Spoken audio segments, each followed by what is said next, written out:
Кога пандемијата ќе стане само епидемија, речиси исто како и грип во одредени подрачја? Пандемијата се уште трае и денес се уште умираат луѓе заразени со омикрон, за кој што велиме дека има многу поблаг тек. Зошто ковид смртноста е голема? Незнаење, небрежност, отсуство на јасен и применлив протокол за лечење. 70% имунизирано население е малку за да кажеме дека имаме постигнато колективен имунитет. Каде и зошто бугарите во Македонија се дискриминирани? Ако вие не функционирате и ве нема во составот на уставот на државата, како колектив, како етничка заедница, вие не можете да ги исполните вашите индивидуални човекови права. Дали разликите Радев Петков се суди на геостратегички влијанија врз Бугарија? Кои сме вие или јас денеска да решаваме кој е и што е по националност и зашто се борел, пример Гоце Делчев? Пливачки спортови без базени. Што ќе правиме со новите таленти? Дали енергетската криза или пак проблеми со системите за грејење беа реалната причина за затворање на базенот во Карпаш? Да се направат списоци на луѓето кои треба да се во изолација и тие да ги има на веб-сайт, како Facebook за болни со корона. Како и кога да ги најавиме соговорниците, по правило се соочуваме со дилемите. Зошто доминираат пандемијата, Европската унија, Бугарија, трите кризи, сега плюс Украина, САД и Русија. Понекогаш имам професионален немир, зарем само тоа ни е изборот. Го очекувам денот кога нема да се бројат колку пати го споменуваме зборот криза, кој очигледно во овој период доминира. Зборот на дневна основа, криза, политичка, економска, етничка, криза на моралот. Неделава се формираше новиот состав на Комисијата за заразни болести, а во ова издание мој гостин е претседателот на комисијата, професор доктор Александар Петличковски. Професоре, и натаму големи се бројките на ново заразени и починати сега од новиот сој омикрон. Се поставува дилемата колку и дали вакцинирањето даде ефекти, особено што имаме случаи кои имаат примено и по 2 дози, а повторно се заразуваат. По однос на високите бројки кои се уште ги слушаме деновиве, да, пандемијата се уште не е завршена. Ова е нов пик на пандемијата со многу заразен сој кој предизвикува зголемување на бројот на дневни позитивни случаи и зголемување на бројот на хоспитализирани луѓе. Нема дилема дека вакцините вршат одлична работа во намалување на сериозноста со која што болеста ќе се манифестира. На почеток да, се надевавме дека вакцините ќе спречуваат нови инфекции, но како се развиваше епидемијата, стана јасно дека нови инфекции ќе се случуваат и кај вакцинираните луѓе, меѓутоа процентот со кој што се гарантира дека човек инфициран со корона нема да заврши лошо, односно нема да умре, е многу голем. За сите вакцини тој процент се движи над 90%. И во моментот тоа е реалната препорака и реалното сознание дека вакцините штитат од тежок тек на болеста и смрт. Се чини дека се измешаја. Имавме делта сој, омикрон, сега се споменува некаква нова мутација на COVID-19, некаков нов африкански, јужноафрикански сој кој е детектиран повторно во Кина. Да, додека трае пандемијата, шансите да се појавуваат нови соеви се отворени и можно е да сретнуваме и нови соеви, и тоа во секој апел водачот на Светската здравствена организација го посочува. Рано е да ја прогласиме пандемијата за завршена и рано е да кажеме дека омикрон ќе биде последната варијанта на вирусот, бидејќи тоа не е така. Ќе има и други варијанти, но има повеќе други параметри кои укажуваат дека пандемијата спласнува со интензитетот, односно со ризикот кој го носи по здравствените системи и по индивидуалците. Но, повторно, пандемијата се уште трае и денес се уште умираат луѓе заразени со омикрон, за кој што велиме дека има многу поблаг тек. Сите предпоставки, предвидувања одат во таа насока дека пандемијата постепено ќе добие ендемски тек, ендемски вид, што значи дека од време на време, дека вирусот ќе продолжи да биде тука меѓу нас, но ќе се појавува поинтензивно во одредени групи, во одредени популации, во одредени држави, од време на време, и не се очекува да има вакви сериозни импликации, односно толку голем број на смртни случаи. Помеѓу стручната фела, меѓу вашите колеги, постојат помалку различни толкувања. Во делот употреба на маски, решение или можеби дополнителна причина за ширење на вирусот. Дали воопшто се потребни да се прикажуваат сертификати, кои понекогаш за многумина велат тоа станува банално. И трета работа, се чини дека не може да се најде крај или главното жариште за постојаниот перманентен зголемен број на заразени. Кој е главното извориште? Од третото прашање ќе почнам. За да заврши пандемијата, идеално би било во краток временски период да се имунизира целото население на земјата, зборам. Тоа не е можно. Секогаш кога диспропорционално се распределуваат вакцините, останува еден регион непокриен со вакцини, не имунизирано население, кај што вирусот лесно може, тој е незапирлив, стигнува на сите континенти, во сите држави, таму каде што наоѓа простор за лесно ширење, многу ефикасно заразува многу различни индивидуи и се видоизменува. И сега, новиот сој, логично е да не е исто осетлив на вакцините и на претходната имунизација, како старите соеви, и тоа е една од причините зашто пандемијата толку долго трае. Значи, првичните проценки и проекции беа брзо да се реагира, затоа беа формирани тие системи на испраќање на вакцини во непривилегираните земји кои немаат достап немаат пари да ги купат вакцините, но тоа не профункционира, не ја заврши работата како беше замислено. И заради тој дисбаланс во имунизацијата, пандемијата се уште трае. По однос на прашањето за маските од почетокот на пандемијата до денес се покажаа како многу ефикасно средство за отежнување на ширењето на вирусот. И од таа причина и денес маските се многу корисни.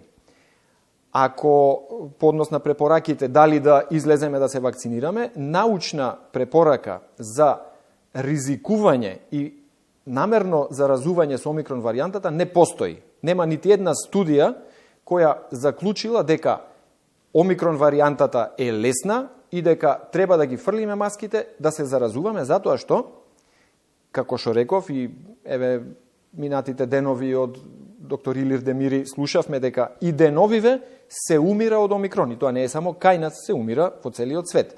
Значи, тоа е голем ризик да намерно да влеземе во инфекција со некаква идеја дека ќе добиеме имунитет на полесен начин. Најлесниот начин за добивање на имунитет е вакцинацијата. И точка. Тука нема дилема.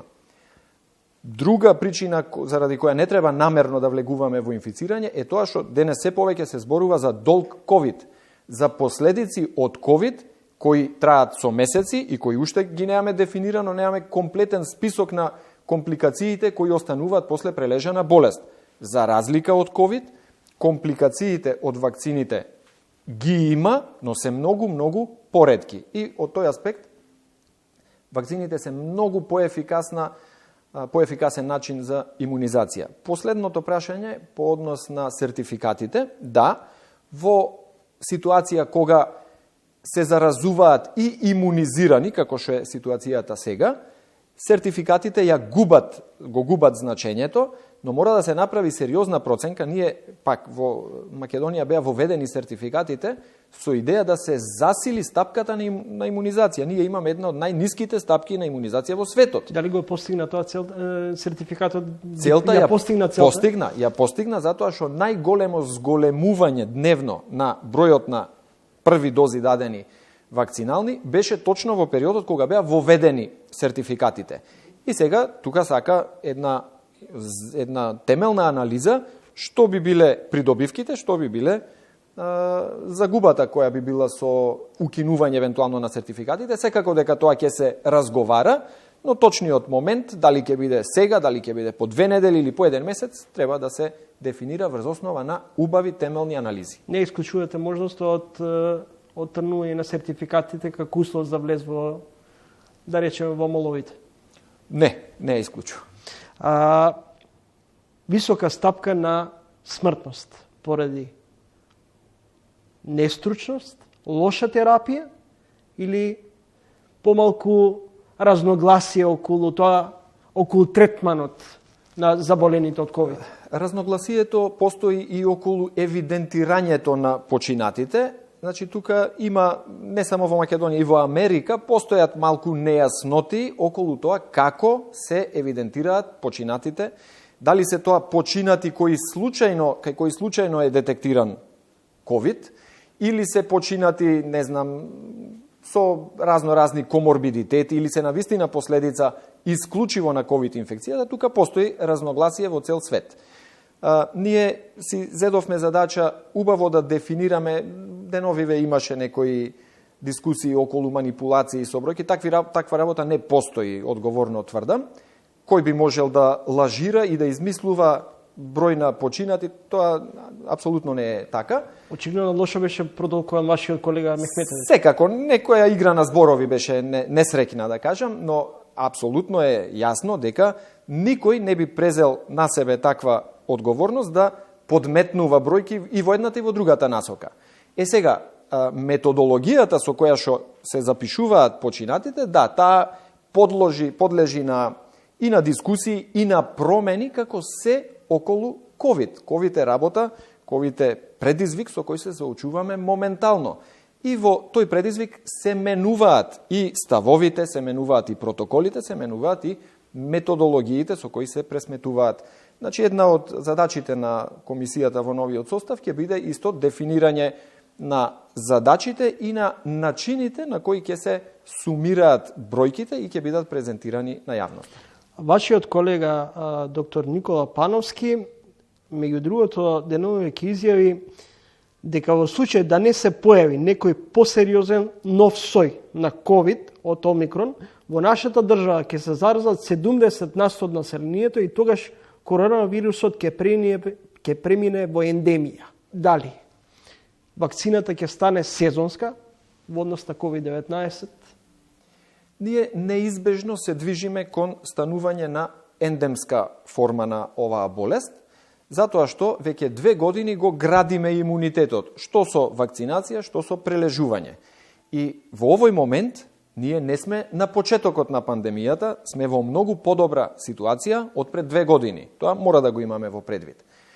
Да, многу стручњаци предвидуваат дека, доколку не дојде до некое тектонско поместување во геномот на вирусот, се очекува со оваа позадина од околу 70, можеби и 80% имунизирано население, се очекува да имаме блага пролет, да кажеме, и да подзаборавиме на ковидот. Во овој момент не можеме да предвидуваме дали ќе има сезонска вакцинација за корона, како што е тоа за грип. Можно е да има такво нешто, но мислам дека е рано да можеме да предпоставуваме како ќе биде во следната зима. Кога ќе може да кажеме дека македонските граѓани се стекнале со колективен имунитет? Дали е потребно минимум 70% од граѓаните да бидат вакцинирани со 2 дози или со 3 дози? Процентот на вакцинирани, на население вакцинирано, за да се постигне колективен имунитет кој ќе гарантира дека вирусот нема каде да се шири, зависи од вирулентноста и зависи од контагиозноста на вирусот. Со овој сој, омикрон, кој што многу лесно се расширува, и со евентуално појавување на некој нов сој кој уште полесно можеби ќе се расширува низ населението, 70% имунизирано население е малку за да кажеме дека имаме постигнато колективен имунитет, туку тој процент повеќе се приближува и до 90.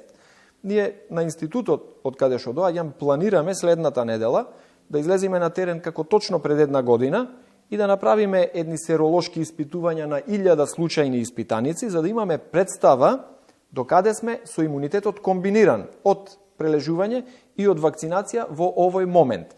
Моите очекувања, кои се очекувања, баш така, без некоја позадина силна научна, се дека сме околу 70-80% и тоа е сепак еден добар појдовен број, добра појдовна состојба за да можеме да сметаме дека се приближуваме до колективен имунитет. Професоре, почна учебната година, постоја разлики во делот дали со физичко присуство или со онлайн настава. Колку решението или одлуката младите да се вратат во училишните клупи може дополнително негативно да влие врз ширењето на Омикрон, или пак можеби младите не се главното извориште на COVID-19? Разлики по сите прашања поврзани со протоколите за COVID ќе постоеле од почеток, ќе постојат постојано и секогаш ќе има група која ќе се согласува со протоколите кои што се пласираат и групи кои што нема да се согласуваат. Јас сум за физичко присуство, апсолутно го поддржувам физичкото присуство, одвивање на настава со физичко присуство, затоа што мислам дека тој начин на настава е 100 пати подобар, поефикасен и поздрав за младината, отколку онлайн наставата. Нити е концентрација задржана, нити е дружење, нити социализација.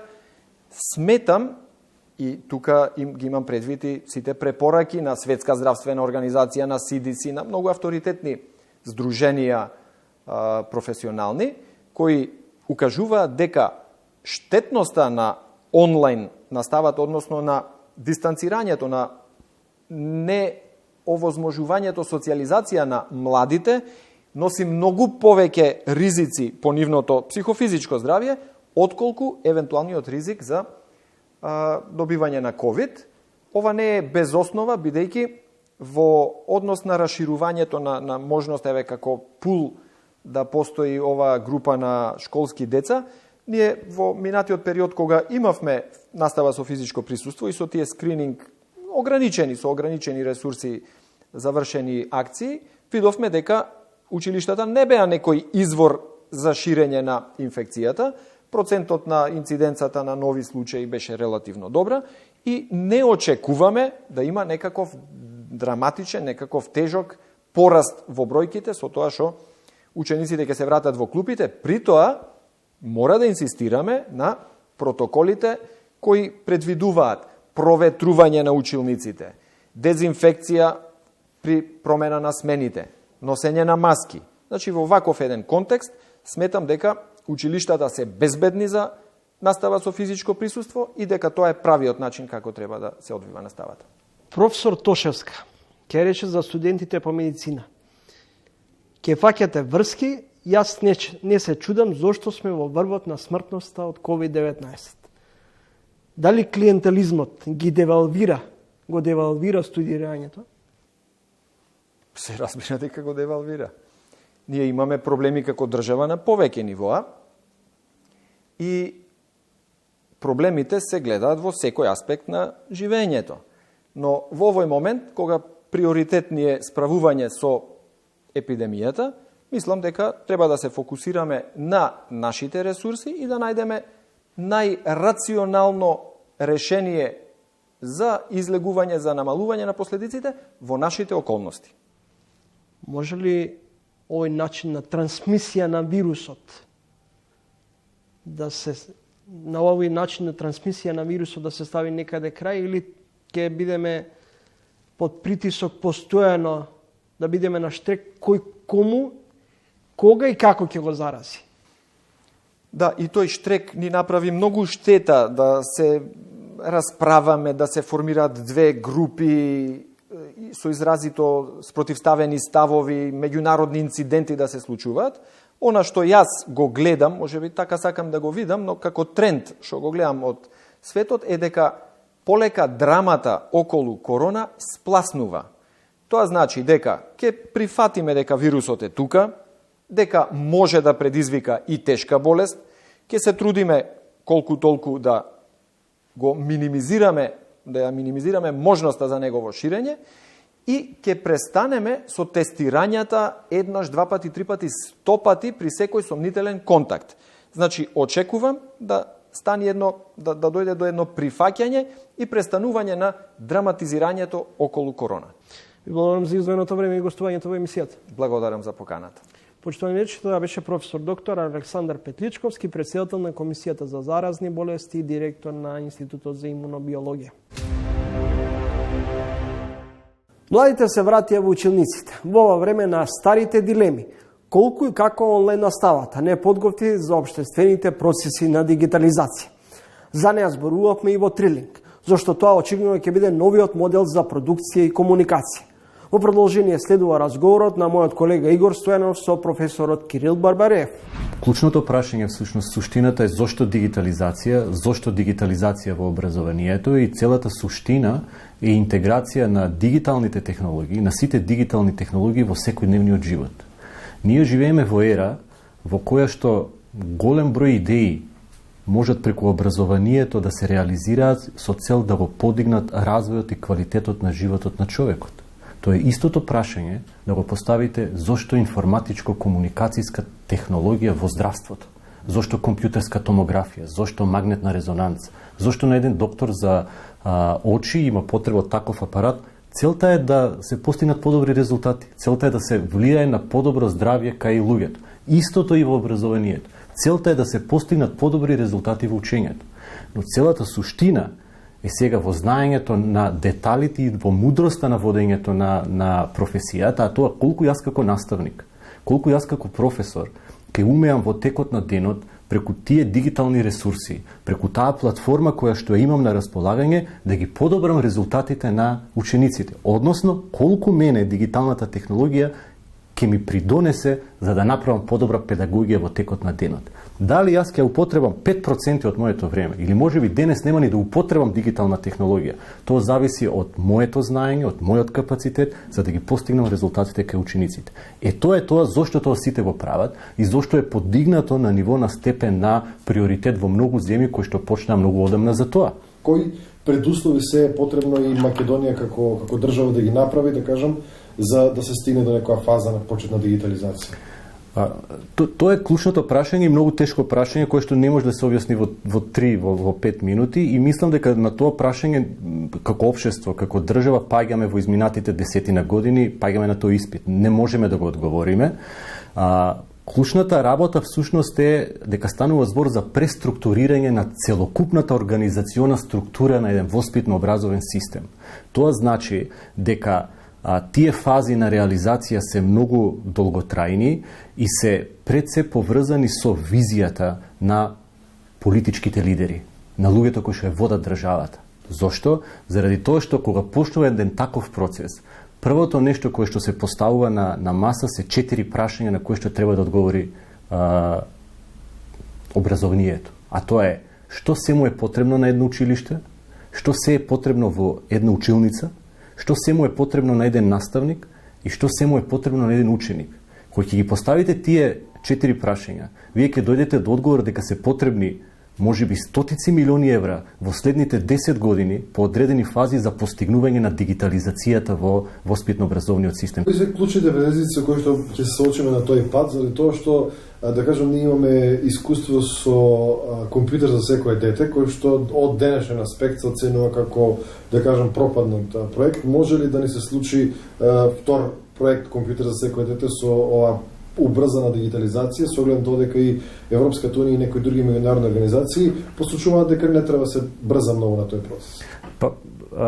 Не сум го читал извештај, но слушнав дека таму пишува дека се дадени такви насоки. Ја не знам колку ние брзаме или сме пребавни. Јас повеќе претпоставам дека забелешките се во насока на тоа дека ние не креираме таков систем. Вие бевте дел од работната група за новата концепција на образованието. Целата таа концепција, да кажам, најде на отпор во јавноста. Очекувате ли дека и дигитализацијата ќе го направи тоа со оглед на тоа дека веќе има групи на социјалните мрежи кои што се антидигитализација групи, па имаше дури еден протест затоа што претпоставувам дека родителите мислат дека дигитализацијата значи само дигитални учебници и ништо повеќе од тоа, па некако се создава, да речем, фобија од тоа. Отпорот кон новата концепција не го очекува во тој формат. Иако тука може да се прави анализа и на коментарите на општата јавност, и на коментарите на стручната јавност, некаде имаше навистина според мене издржани коментари, издржани ставови. Но пак ние забораваме една работа. Новата концепција не е нешто ново во Македонија. Новата концепција ја следи стратегијата, односно сеопфатната стратегија за развој на образованието во Македонија 2018-2025. И таа е почната да се подготвува од 2016 година и е донесена од страна на Собранието, на владата и на Министерството за образование.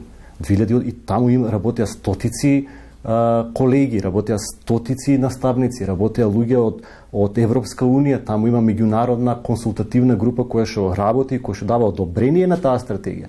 Новата концепција произлегува од стратегијата на образование 2018-2025 и внатре се сите елементи кои што се внатре пишува за реформи на педагошките факултети, внатре пишува за реформи на наставните планови и програми, внатре пишува за како се ние меѓуетнички интегрираме, каква е родовата рамноправност во нашето општество, каква е функционалната писменост на учениците, што се случува со матурата, што се случува со меѓународните тестови, тоа што се случува со слободните изборните предмети. Зошто не очекувавте толков отпор? Не очекував отпор заради тоа што отпорот почна да се сведува дека се укинуваат предмети, дека се менува историја. Вие знаете ли колку предмети има еден седмо оделенец во нашиот образовен систем? 17 предмети. Колку предмети треба да има едно дете во седмо оделение? 17, 19. И вие како ќе направите? Ние зборувавме за интердисциплинарност, за повторно обстојување и на физика, и на хемија, и на биологија, но за поинаков начин на изучување. Благодарам на поканата. Последните впечатоци после двете средби на македонскиот премиер со неговиот бугарски колега се дека може да има некакво придвижување на позициите, но не на краток рок. Во ово издание на Тренинг, после подолг период во јавноста, се појавува Петар Колев, лидер на ГДУ, македонски бугарин. Господине Колев, кој тоа ве дискриминира во Македонија? Јас не знам уште колку години ќе ни треба на нас како демократија да созрееме дека дадени општествени процеси и дадени општествени промени треба да ги направиме заради самите нас. Не заради тоа што од нас ги бара Брисел, или примерно ги бара НАТО, или ги бара Бугарија, или Грција, или кој да било друг. И тука можеме да го откриеме одговорот на прашањето за дискриминација.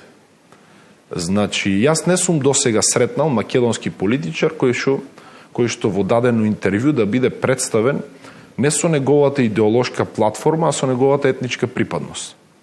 Многу ретко ми се случувало, скоро никогаш, кога сум следел интервјуа на мои колеги кои што се примерно од турската, ромската, влашката, српската, албанската и македонската етничка заедница, се разбира, некој да ги представи дека тоа е примерно представник на турската етничка заедница и лидер на некаква политичка партија. Јас мислам дека политиката не треба да биде надпревар на етносите кои што живеат во Македонија, а треба да биде надпревар на идеите кои што ги споделуваат. И кога зборуваме за дискриминација, должен сум да одбележам дека Граѓанско-демократската унија, се надевам и сите политички партии во Република Северна Македонија, се обединети околу една од основните вредности на човештвото, а тоа е еднаквоста на граѓаните пред уставот и законите на државата во која што живеат. Јас не знам зошто некој си мисли дека нашето општество ќе оди напред, ќе започне преговори со Европска унија, успешно ќе се интегрира во Европска унија, ако ние продолжуваме да робуваме на мислата дека е можно да имаме граѓани втор ред. Дали тоа се македонските бугари, дали се црногорците, хрватите, египјаните, македонците, албанците, власите, турците, кој да е. Тоест, ние како општество треба да сватиме дека ако навистина веруваме дека Европската унија не е само фондови, не е само можност да изградиш убави патишта, да инвестираш во здравство, се разбира од даноците на германците и французите, а дека Европската унија е вредности кои што ќе хармонизираат нашата внатрешна потреба од кохезија во општеството, од една страна, и од друга страна ќе ги мотивираат младите луѓе да ги скинат прангите на стереотипите и стравовите за кои што зборувавме пред малку, тогаш веќе сметам дека нема ништо пологично од тоа сите ние да се обединиме околу тој момент. Господин Кулев, имавте средба со бугарскиот председател Радев, имавте среда и разговори и со македонскиот председател Пендаровски. Радев денове реагираше што шефот на македонската држава Пендаровски ги прими Омо и Линден Пирин. Не ми се гледа дека помалку Софија води политика на ултиматуми, а не на реципроцитет? Има два моменти. Прво, ние неколку пати сме се среќавале со македонскиот председател Пендаровски. И со него сме разговарале од прашањата сврзани со Бугарија до изборниот модел, начинот по кој што да биде така дадени политички прашања во Република Македонија да бидат решени. За разлика од него, кој што никогаш не споделил јавно дека се сретнал со нас, по време на самата средба, нели, да ни даде можност да разбере македонската јавност дека нема ништо страшно ако примиш во кабинетот на председателот и луѓе што се самоопределуваат како бугари, се разбира. Од друга страна, неговиот колега во Софија реши дека за него тоа не е проблем и тие средби можат да бидат јавни и транспарентни. Ќе се сомневате во релевантноста на податоците кои ќе излезат од пописот? Јас не би се сомневал, бидејќи сакам да верувам во честните и добрите намери на македонските институции. Јас навистина верувам дека нашата држава е подготвена да изгради демократски капацитети во своите институции. Дајте да си зборуваме искрено за ова. Пописот во Македонија не е статистичка операција. Тоа е политичка операција. И ние, ако не го погледнеме така, бидејќи така е исполнет со содржина, нема да сватиме што сака да ни каже примерно македонскиот премиер, кој што вели кај нас индивидуалните права се црпат од колективните. Всушност, човекот најдобронамерно се обидува да ја отслика реалноста кај нас, се обидува да ја отслика по најдобронамерен и чесен начин. Со други зборови, ако вие не функционирате и ве нема во составот на уставот на државата, како колектив, како етничка заедница, вие не можете да ги исполните вашите индивидуални човекови права. Тоа се зборовите на Ковачевски. И ние како општество се вознемируваме да го погледнеме тој безпрецедентен факт. Тоа е така не е изграден уставот, така не е изграден правниот систем. И тоа што го каже премиерот Ковачевски, навистина е така. Не ми одговорите конкретно. Дали знаете колку македонски бугари живеат во земјава? Согласно тоа дека во соседна Бугарија, по информациите кои што се јавно достапни, кои се лиферуваат од институциите, мислам дека над 100.000 граѓани на Република Северна Македонија на основа на бугарско потекло, докажано во една легална и правна процедура со документи од нивните предци, се и бугарски државјани.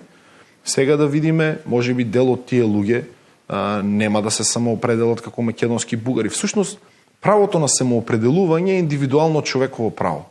Но кога за еден систем вие не постоите и кога во тој систем индивидуалните права се реализираат преку колективните, а вие како колектив не постоите за тој систем, и задавам клучно прашање. Ако нема ниту една објава за работа во Македонија, во македонска државна институција, во која што вие како бугарин да можете изрично да е наведено согласно правилата, законот, плановите што се направени за 2022 година, имаме двајца бугари кои што треба да бидат вработени и вие како бугарин да можете да кандидирате за работа, да започнете да се јавите на интервју, тогаш го поставам логично прашање каква алтернатива му останува на тој човек. Господин Колев, какви политичко и правни ефекти би имало инсистирањето на властите во Софија македонските бугари да бидат дел од преамбулата на уставот на државата?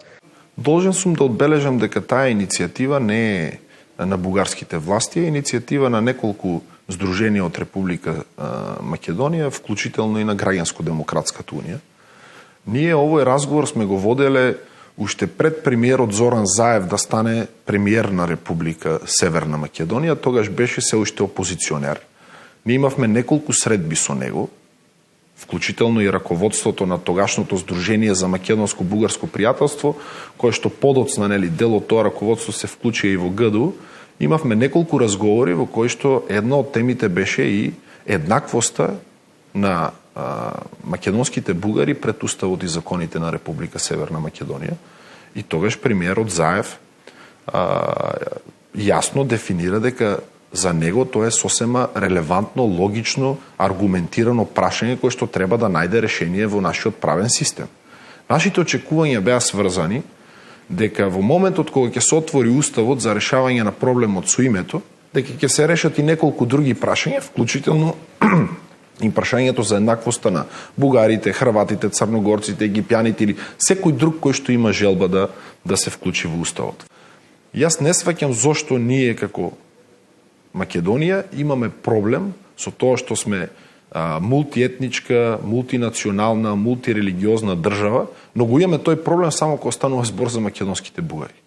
Може ли да функционирате на принципот на меѓусебна поддршка, што би значило вие да ги поддржите, да дадете поддршка за правата на македонците во Бугарија, а тие, говорам, за она што вие го барате во Македонија?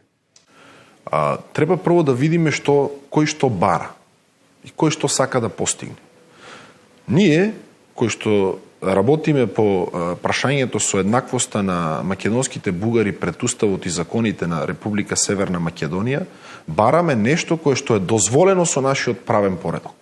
Она што некој сака и се обидува во македонската јавност да го продаде како вистина, е дека за сите во Бугарија, за сите малцинства во Бугарија имаат права, само македонското малцинство го нема тоа. Јас не би сакал да бидам адвокат на никого, но би апелирал до македонските новинари да одделат по 10 лева или 15 лева и да си го купат бугарскиот устав. Да го прочитаат, и ово го кажувам како човек кој што завршил правен факултет, магистар по право од Софија, да го прочитате бугарскиот устав и да видите две клучни работи. Прво, бугарскиот устав не признава малцинства. Тоест, не ги признава, не се вклучени, го нема тој термин, не постои, не е изградена државата така. И второ, бугарскиот устав изрично забранува постоење на политички и неполитички субјекти на етничка, на религиозна или на каква и да било друга основа. Јас немам ништо против, точно обратно. Секој еден човек во Бугарија кој што се чувствува за македонец, јас од тука апелирам да продолжува да се декларира за македонец, да си се бори ако има некакви права кои што му се нешто загрозени, тука нема ништо страшно, точно обратно. Тие негови права треба да бидат гарантирани.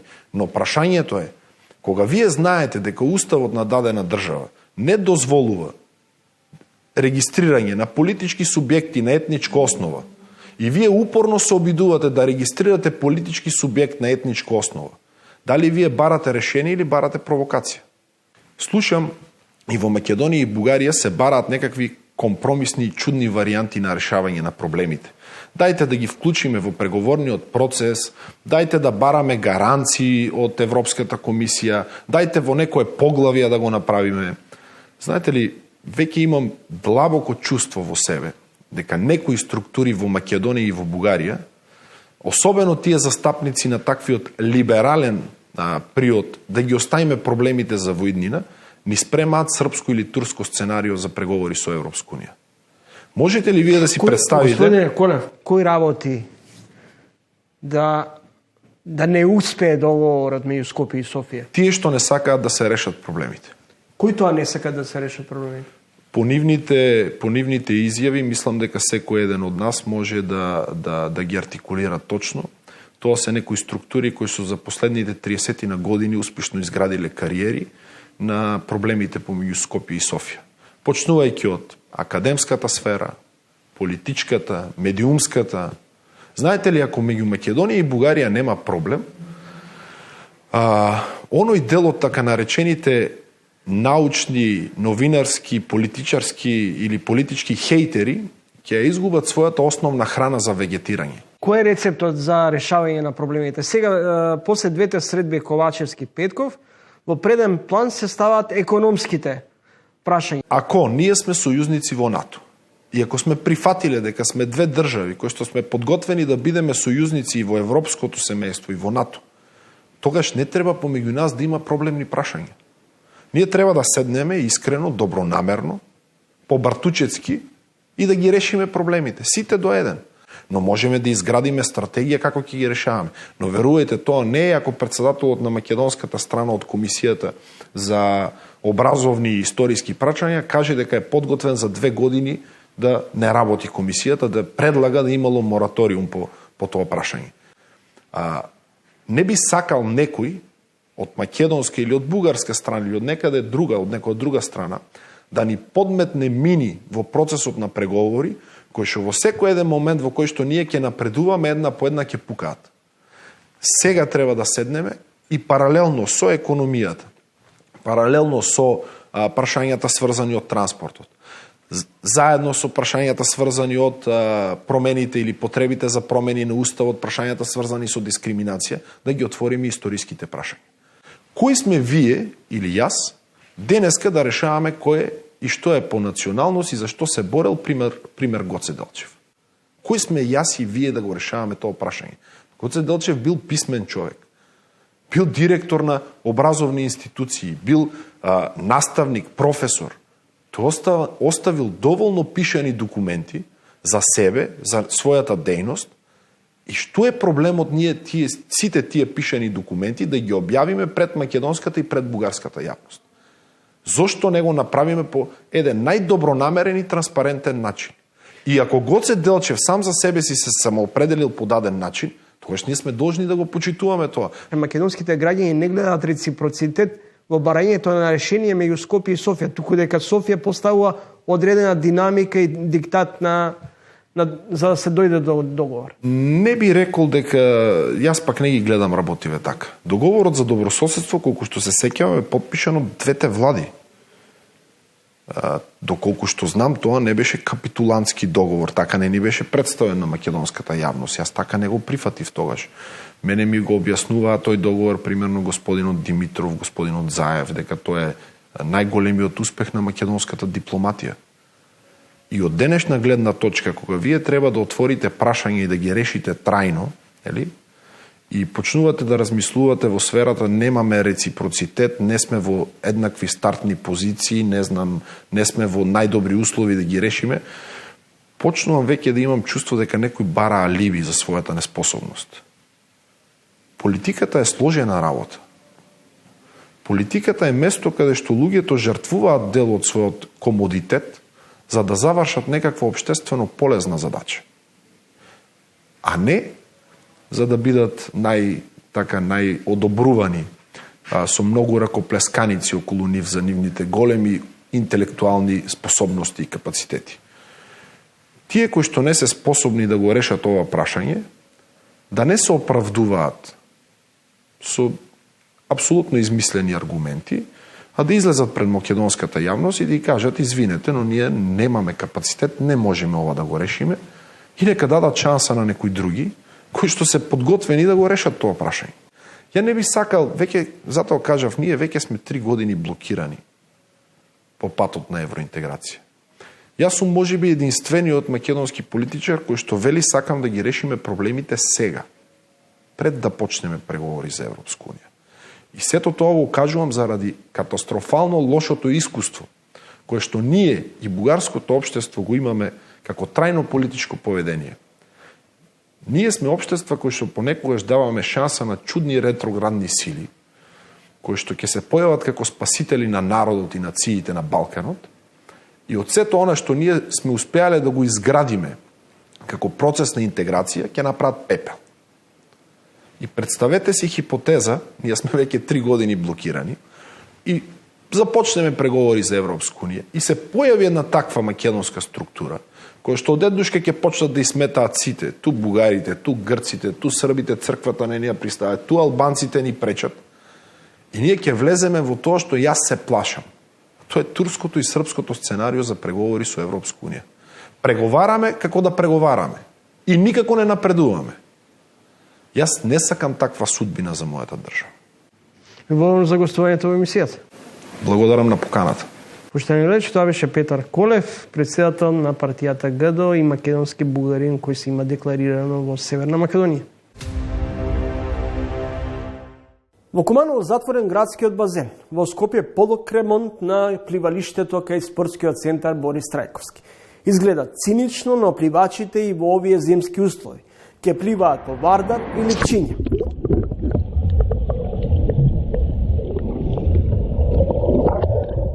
Треба да пливаат сами, не во тим, затоа што како фудбалот се во тим, а во пливањето нема многу зборување и не можат да пливаат, да зборуваат многу.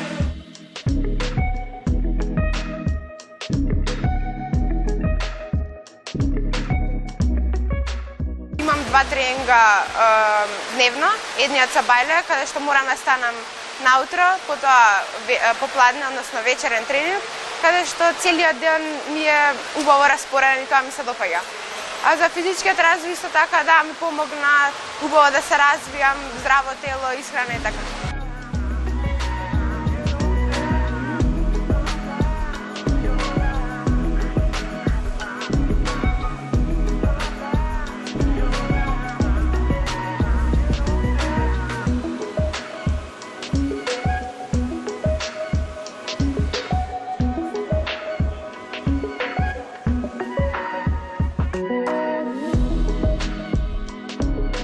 Учествува на Олимписките игри, мислам дека е едно огромно достигнување на секој спортист и огромен успех.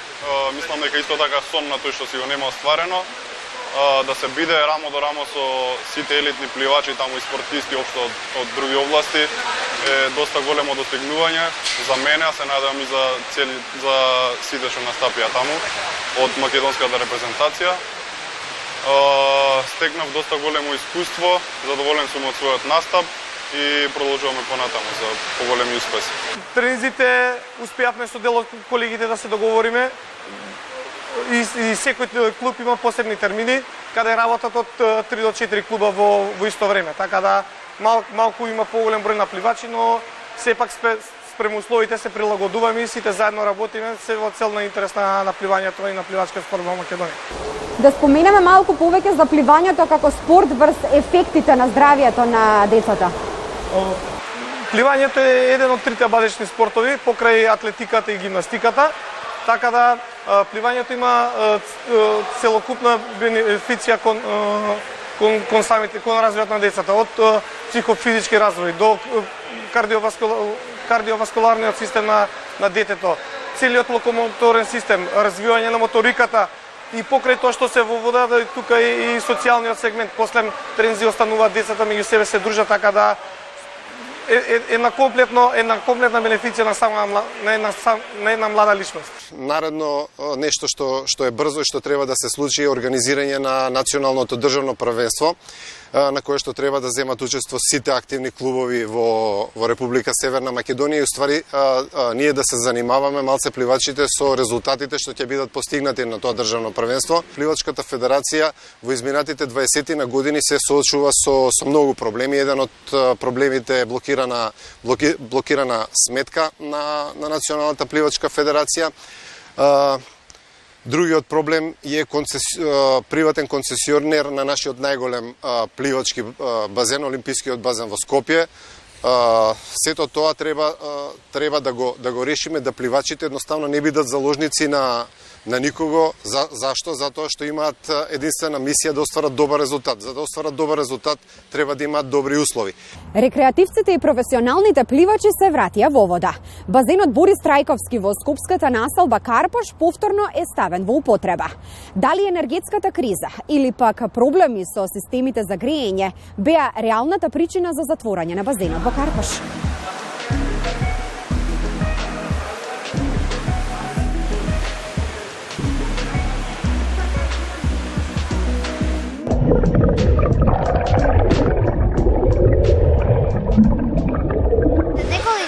Почнавме една нова вежба, беше многу интересно. Од две тела да направиме една. Тоа се плива. Еден човек работи со рацете, а другиот ги држи нозете и само со нозете работи. А кажи ми, може ли да ги покажеш сите овие медали кои што ги имаш во раце во моментов? Ова се сите сите мои медали што ги имам, но оваа ми е најдрага бидејќи ги добив на 5 години првиот медал ми беше.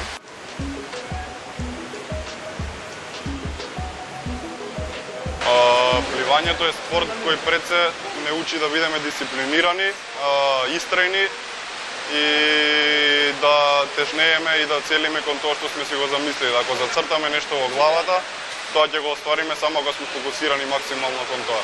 Минатата година, сакала или не, се соочи со коронавирусот и речиси околу 50 до 60 дена беше дома, беше надвор од базенот. Како се одрази на тебе таа пауза и како изгледаше враќањето во вода? Па тоа негативно се одрази кај мене. Имав потешкоти и психички и физички. Прва се здебали физички, потоа психички многу ми реагираше, бидејќи јас сум човек кој е навикнат постојано да има некоја физичка активност и ова седење дома многу ми дојде нагло. Се обидов тоа да го надокнадам со суви тренинзи дома, но сепак не е тоа, базенот е друго нешто.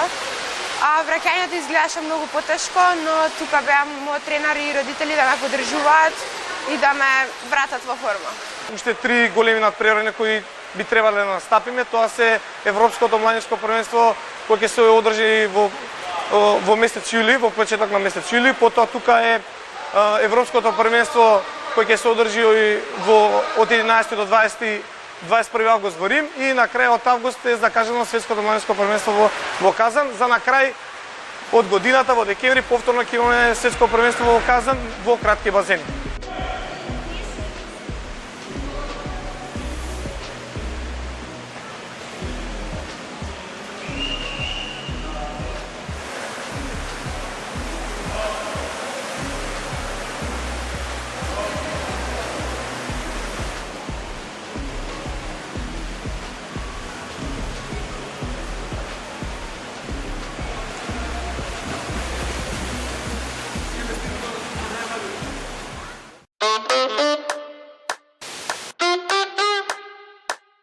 Годината не е битна, туку е битно што се одбележуваат 150 години од раѓањето на учителот Кукуш, еден од апостолите на Македонската револуционерна организација, Гоце Делчев.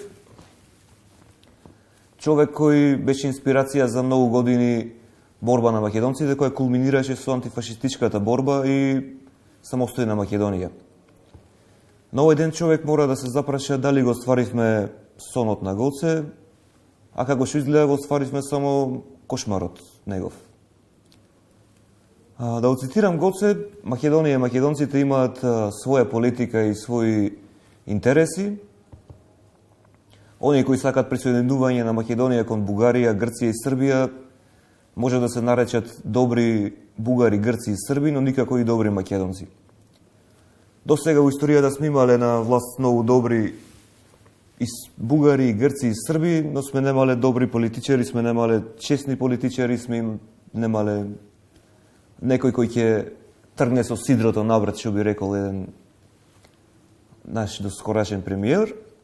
И сега да видиме зашто сме таму кај што сме.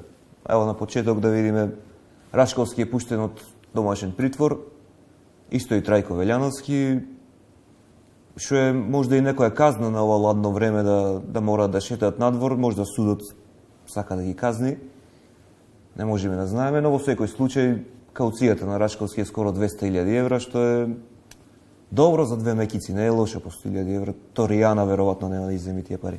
После тоа додиме со вестите кои сите не интересираат, например, Комисијата за здравство има 24 нови члена, што треба да се соберат секоја недела, па да кажат дека нема потреба од нови мерки, но сепак оваа недела тие донесоа нова мерка која не траеше многу, да се направат списоци на луѓето кои треба да се во изолација и тие да ги има на веб-сайт, кој Facebook за болни со корона, каде што може да прочиташ кој е све болен. Ево, Милијана Киевски е болен, му посакуваме побрзо за заздравување, има многу работа. Има многу болни, но поради притисок од јавноста тоа беше повлечено, па сега ќе може секој за себе да провери дали треба да е во изолација, што е прилично корисна алатка, затоа што не знаеш дали треба да си изолиран или онака имаш корона, а не мораш. Се расте сметките, расте инфлацијата, храната, струјата, бензините, единствено што не може да порасне никако е минималната плата. Иако одредено лице со иницијали ЗЗ во октомври вети дека таа до декември ќе биде 300 евра, сепак синдикатите преговараат со владата за да се најде решение минималната плата да стигне некако до 18.000, што може да е голем проблем за газдите кои ќе ги бараат парите назад, па ќе треба поиќе да бројат. Им треба онакво тарапана као банките. Али добро, тоа е проблем на луѓето што земаат по 1000 евра плата и секој ден дневници да решат дали другите ќе можат да преживеат некако со 300 евра. Покрај платата, туку имаме и некои вести од естрадата, од рок сцената, што ми е многу мило дека и таа заживеа. Димитров вели дека го влечеле на митинзи како рок звезда. Луѓето кои што ме носеа по митинзи не баре бев рок звезда. Истите тие луѓе сега со дрва и камења по истиот човек. Нормално е кога некоја група ќе се распадне, па членовите ќе се разделат, некој им се бендисва Пол Маккартни, некој Џон Ленон. И сега тој треба да гледа на ова како на предизвик, пошто минатата влада немаше проблеми, имаше само предизвици. Еден предизвик за соло кариера, што не е воопшто лошо. Може да прави што сака, сам да прави митинзи, концерти, може да и на плоштад, некој ден на Евровизија ќе видиме. И има мојата поддршка на Звезда Гранда или веќе никад не е касно ако се појави. Како му е желба. Од вестите на музика да додиме на една вест која е многу интересна. На Али Ахмети му пукна филмот конечно. СДСМ ДУИ планираат воведување на рестрикции. Пазарот помеѓу ВМРО ДПМН и ДУИ. Заев го претвори пописот во маркетинг алата на ДУИ. Еднострана од страна на ВМРО ДПМН и ДУИ. Е влада на ДУИ поддржана и администрирана на СДСМ. Еве тој на Фејсбук како секоја просечна тинеџерка кој се скара со бившите, тој во исто време се скара и со сегашните и со бившите. Со едно ревенж видео каде што се појавуваат, како што видовте, членови на СДС и на ВМРО кои велат дека ДУИ си криминалци. Ова беше капката која прели чашата за Али Ахмети, кој не може да работи во вакви услови за македонска држава, затоа што СДСМ и ВМРО неизменично се менуваат, за нив некој пат ДУИ се криминалци, некој пат се соработници и му смета на Али Ахмети веројатно немањето на континуитет и соработка во нивните дела. Тоа беше се за оваа недела. Тоа беше изборот на темите и соговорниците за ова издание на Трилинг. Гледајте не идниот петок во исто време. 20 часот и 45 минути читете trilling.mk секој ден со актуелни теми и содржини. Довидување.